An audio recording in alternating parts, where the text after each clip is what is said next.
হাতে যদি 2 minute time থাকে অবশ্যই ভিডিওটি দেখলে চোখের জল ধরে রাখতে পারবেন না। বৃষ্টি থেমে গেলে ছাতাকে যেমন বোঝা মনে হয়, ঠিক তেমনি প্রয়োজন ফুরিয়ে গেলে মানুষকেও বোঝা মনে হয়। যে জলটা বেশি পরিষ্কার সেই জলে মাছ থাকে না, নোংরা জলে মাছ বেশি। আর ঠিক তেমনি মানুষও যত স্বচ্ছ, যত ক্লিয়ার, যত স্পষ্টবাদী, ততটাই একা।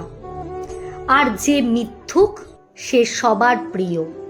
শোনো, যদি উপবাস করলেই ভগবান সব থেকে খুশি হতো, তাহলে বোধ হয় ভিখারিরাই সবচেয়ে খুশি হতো।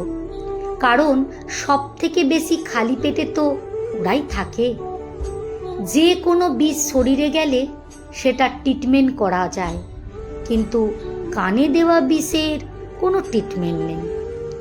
শকুনি মামা যদি দুর্যোধনের কানে বিষ না দিত তাহলে মহাভারত হতো না। আর যদি কুঞ্জি মন্থরা কৈকেয়ীর কান না ভরত তাহলে শ্রীরামচন্দ্রকে 14 বছরের বনবাসেও যেতে হতো না। ইন্টারেস্টিং না?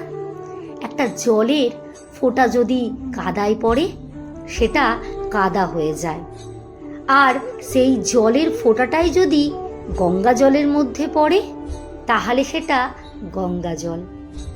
জলটা তো একই, বাট পরিবেশটা ইম্পর্টেন্ট। যে তুমি কখন কার সাথে মিশছো।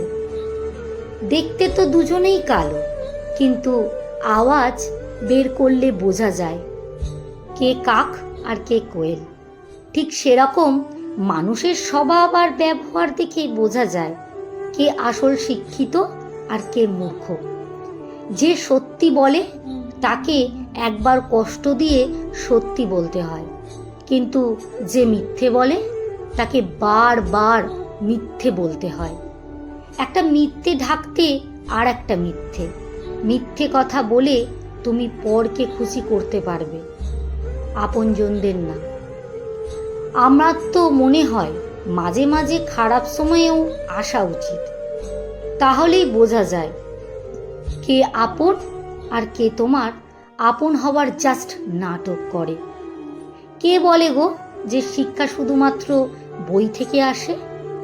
মানুষ আর জীবন যে শিক্ষা দেয় সেটা কোনো পাঠ্যপুস্তক দিতে পারে না।